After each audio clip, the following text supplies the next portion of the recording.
पूरा जनमानस जो सभा में उपस्थित है, हमारे साथ बोले उससे पहले मैं आदरणीय दीदी प्रज्ञा ठाकुर जी को बारंबार प्रणाम करता हूँ।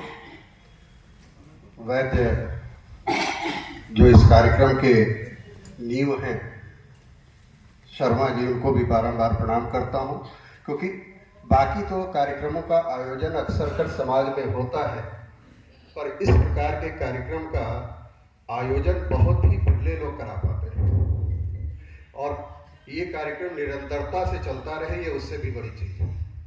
इसके लिए उनको बार बार प्रणाम करते हुए सभी को मेरी तरफ से वंदन है। मेरे साथ एक बार बोले, भारत माता की वंदे वंदे। आदरणीय सावरकर जी, स्वतंत्र वीर सावरकर जी, हमारे मध्य में इतने श्रेष्ठ वक्ता पूर्वत विराजित हैं, उनको भी सुनने का ही हमारा मन है, अपनी बताने का नहीं, सभी जानते हैं। बस केवल एक चीज कि सावरकर जी ने जो कल्पना की थी,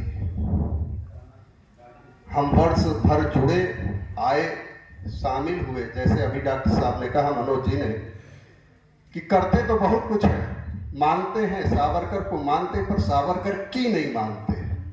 आज के समाज की सबसे बड़ी विडंबना यही, सावरकर की नहीं मानेंगे। सावरकर जी ने जो उनका मूलभूत हमने देखा, जहां तक हमारी दृष्टि पहुंची, उनका कहना, हिमालय से लेकर के सिंधु के बीच में रहने वाला जितना भी जनमानस है वह हिंदू। और हिंदू कैसे है? हिंदू वह साम्राज्य में कौन कौन है? कहा, जिसके पितृभूमि, मातृभूमि और पावन भूमि, जो इस धरा को मानता है, वास्तव में वो ही हिंदू है।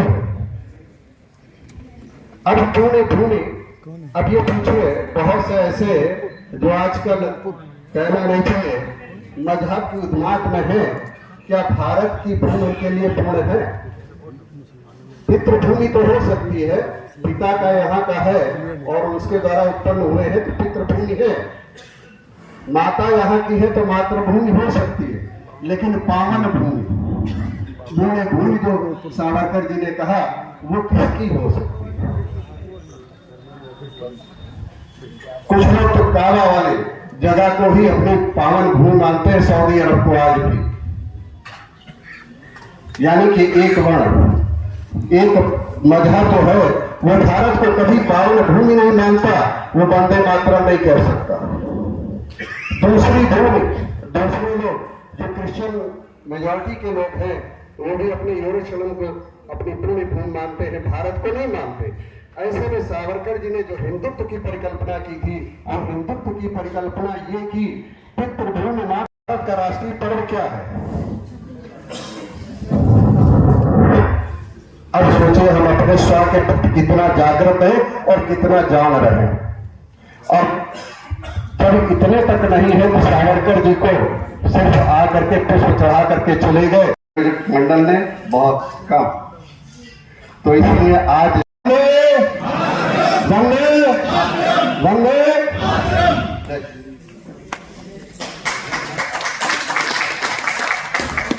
मानस भवन में आर्यजन जिसकी उतारे आरती, मानस भवन में आर्यजन जिसकी उतारे आरती, भगवान भारतवर्ष में गूंजे हमारी भारती, भगवान भारतवर्ष में गूंजे हमारी भारती। इसी उद्घोष के साथ आज के इस कार्यक्रम की विशेष अतिथि अपर्णा जी, श्रीमती अपर्णा यादव जी हम लोगों के बीच में उपस्थित हुई हैं। ये राज्य महिला आयोग की उपाध्यक्षा हैं तथा नारियों की आवाज है।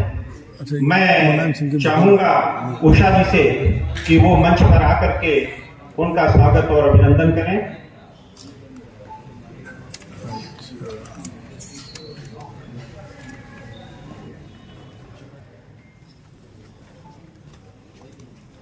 सांसद है।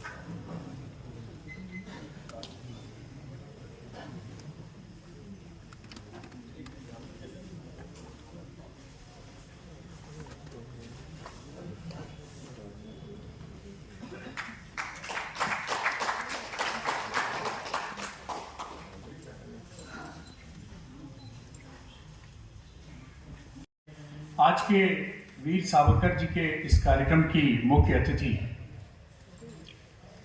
प्रज्ञा ठाकुर जी। हम चाहेंगे कि भोपाल लगभग 600-700 किलोमीटर दूर है, तो इतनी जोर की करतल ध्वनि होनी चाहिए कि आपकी तालियां 700 किलोमीटर दूर भोपाल तक पहुंचनी चाहिए।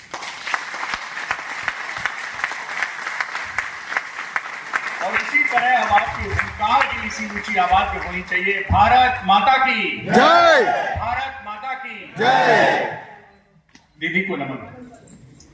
मैं डॉक्टर अजय दत्त शर्मा का बहुत आभारी हूं कि उन्होंने आज के इस कार्यक्रम के लिए ऐसे व्यक्तित्व को चुना है जो सही माने में उनकी श्रद्धांजलि के लिए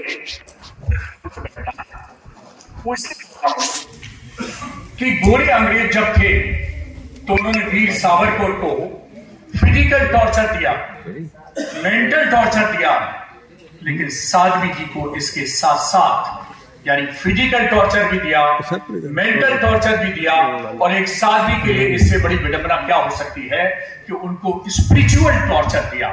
कहा आप सेफरो टेररिज्म इस देश में फैलाना चाहती है। न दीदी हटी न टूटी और आज आपके सामने है। आपने देखा होगा कि जब वो चढ़ी तो कितने कष्ट से मंच पर चढ़ पाई, अभी भी कितनी पीड़ा के साथ वो बैठी हैं, लेकिन वो झुकी नहीं, वो टूटी नहीं।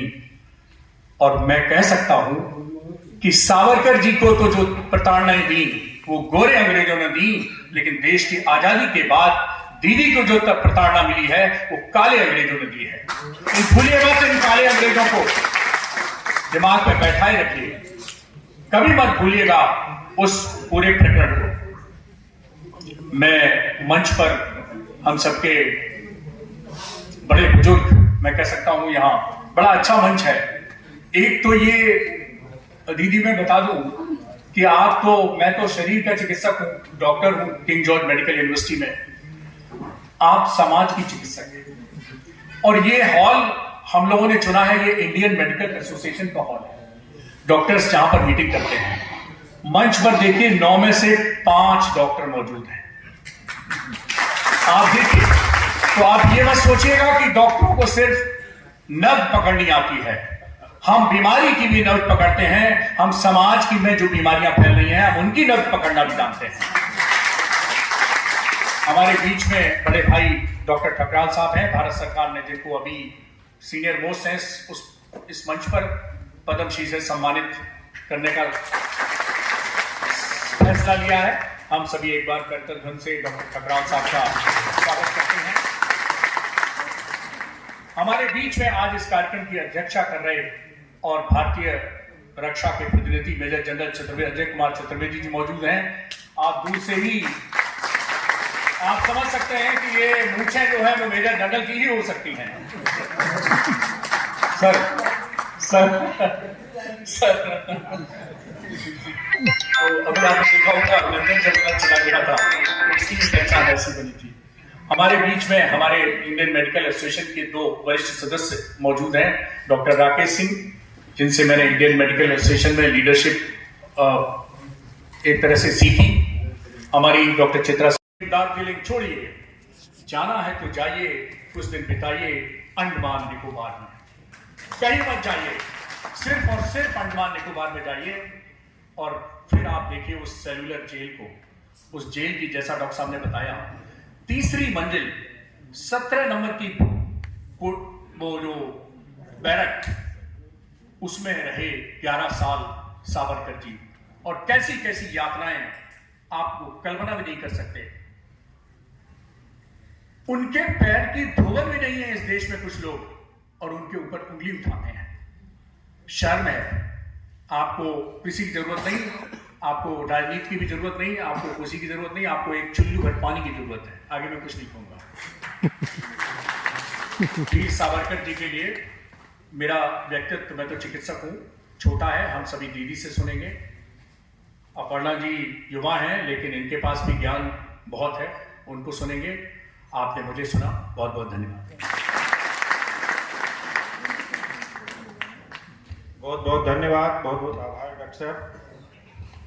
राष्ट्रकवि मैथिली शरण गुप्त ने कभी कहा था कि अबला जीवन है तुम्हारी यही कहानी, आंचल में है दूध और आंखों में पानी। नारी को परिभाषित किया उन्होंने। कुछ आगे जब साहित्य बढ़ा तो प्रसाद जी ने अपनी कामायनी में लिखा कि नारी तुम केवल श्रद्धा हो, विश्वास रजत नग पक्तल में, पीयूष स्रोत सी बहा करो जीवन के सुंदर समतल में। लेकिन फिर जब निराला में नारी आती है तो वो अबला नहीं रहती, केवल वो श्रद्धा की पात्र नहीं रहती, वो सबला हो जाती है।